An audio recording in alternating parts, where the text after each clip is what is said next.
안녕하세요. 2023년 1월 13일 행복 달력으로 1일 명상을 시작하겠습니다. 1월 달력 그림을 보고 잠시 묵상하겠습니다.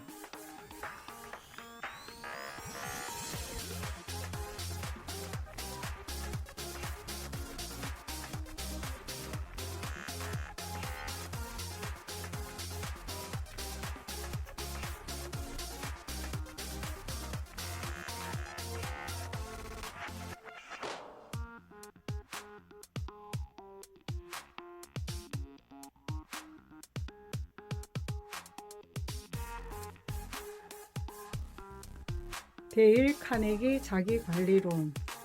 평화와 행복을 부르는 정신 자세를 갖추는 7가지 방법. 6번째, 신레몬을 받으면 레모네이드를 만들어라. 인생을 살다가 신레몬처럼 하찮은 결과가 생기면 그는 낙담하면서 이렇게 말한다. 졌어. 분명이야. 기회가 없어. 그러고는 세상을 향해 울분을 토하면서 자기 연민의 늪에 빠져들어간다. 하지만 현명한 사람은 레몬을 받으면 이렇게 말한다. 이번 불운에서 나는 어떤 교훈을 얻어야 할까? 현 상황을 개선시키려면 어떻게 해야 할까? 이 레몬을 어떻게 하면 레모네이드로 만들 수 있을까? 위대한 심리학자 알프레드 아들러는 사람들과 그들의 숨겨진 능력에 대해 연구하면서 평생을 보낸 후 인간이 가진 특성 가운데 정말로 놀라움을 금치 못하는 특성이 마이너스를 플러스로 바꾸는 능력이라고 단언했다. 이것은 엘 스미스에 관한 이야기다.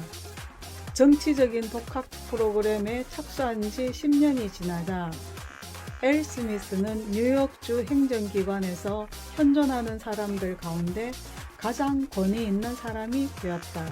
그는 뉴욕 주지사를 4차례 연임했는데 이것은 다른 어느 누구도 이루지 못한 위협이었다. 1928년 그는 민주당 대통령 후보가 되었다. 학교라고는 초등학교밖에 다니지 못한 이 사람에게 컬럼비아 대학교와 하버드 대학교를 비롯해 모두 6개의 대학에서 명예학위를 수여했다. 엘 스미스 본인이 내게 틀어놓은 바에 의하면 만일 자신이 마이너스를 플러스로 바꾸기 위해서 하루에 16시간씩 열심히 공부하지 않았다면 이런 일은 결코 일어나지 않았을 것이라고 한다. 초인에 관한 니체의 공식은 역경을 견딜 뿐 아니라 역경을 사랑할 것이었다. 위협을 이룬 사람들의 인생에 대해 연구를 하면 할수록 나는 그들 중 예상 밖으로 많은 사람들이 역경을 가지고 시작했기 때문에 성공했다고 더 굳게 믿게 되었다. 그 역경이 그들을 더 열심히 노력하게 만들고 더 큰 보상을 받도록 한 것이다. 윌리엄 제임스가 얘기한 대로 우리가 가진 약점, 바로 그것이 뜻밖의 우리를 돕는다. 맞는 말이다. 어쩌면 밀턴이 더 뛰어난 시를 쓰게 된 것은 눈이 멀었기 때문이고 베토벤이 더 멋진 음악을 작곡하게 된 것은 귀가 멀었기 때문인지도 모른다. 헬렌 켈러가 그토록 빛나는 결과를 만들 수 있었던 것은 그녀가 앞도 보이지 않고 귀도 들리지 않았기 때문에 가능했다. 만일 차이콥스키가 자신의 불행한 결혼 생활에 좌절하고 거의 목숨을 끊을 상황에까지 몰리지 않았더라면, 만일 그 자신의 삶이 비관하지 않았더라면 그는 어쩌면 불멸의 교향곡 비창을 작곡하지 못했을지도 모른다.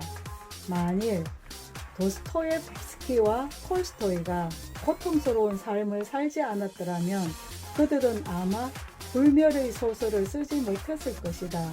지구상에 있는 생명에 관한 과학적인 인식을 바꾸어 놓은 어떤 사람은 이렇게 말했다. 만일 내가 무척 심한 환자가 아니었다면, 만일 그랬다면 나는 내가 해낸 정도로 많은 일을 해내지 못했을 것이다. 해리 에머슨 포스딕은 그의 저서 통찰력에서 이렇게 말한다. 스칸디나비아에는 우리들 중 일부가 생활의 표로 삼을 만한 속담이 있다. 북풍이 바이킹을 만들었다. 도대체 안전하고 즐겁게 역경에 부닥치지 않고 술술 풀리는 편안함 속에서 사는 것 그 자체가 사람들을 착하게 혹은 행복하게 만든다는 생각은 어디서 온 것일까? 오히려 거꾸로 자신을 연민하는 사람들은 상황이 좋아져도 자신을 계속 연민하는 법이지만 역사상 인품이나 행복을 갖게 되는 사람들은 상황이 좋고 나쁨에 상관없이 자신에게 주어진 개인적 책임을 감당하는 사람들이었다.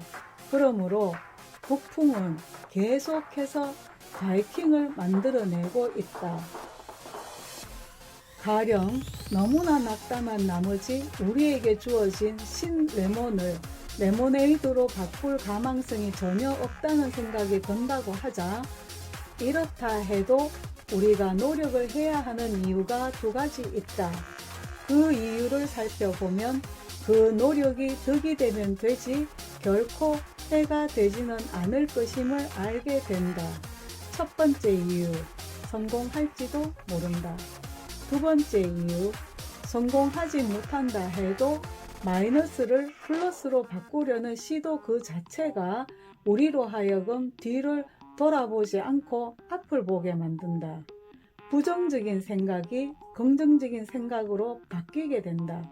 창조적인 에너지가 발산되면서 우리가 분주하게 움직이게 되므로 이제는 지나가 버린 일에 대해 슬퍼할 만한 시간도 생각도 생기지 않는다. 언젠가 세계적으로 유명한 바이올리니스트인 올레불은 파리에서 공연을 하던 중 갑자기 바이올린 줄 하나가 끊어졌다. 하지만 올레불은 3개의 줄만으로 연주를 마쳤다. 해리 에머슨 포스딕은 이렇게 말한다. 이런 게 인생이다. 줄 하나가 끊어지면 3줄로 연주를 마쳐야 하는 게 인생이다. 이것은 단순히 인생이 아니다. 인생 그 이상이다. 이것은 찬란히 빛나는 인생이다. 오늘은 여기까지 마치겠습니다. 감사합니다.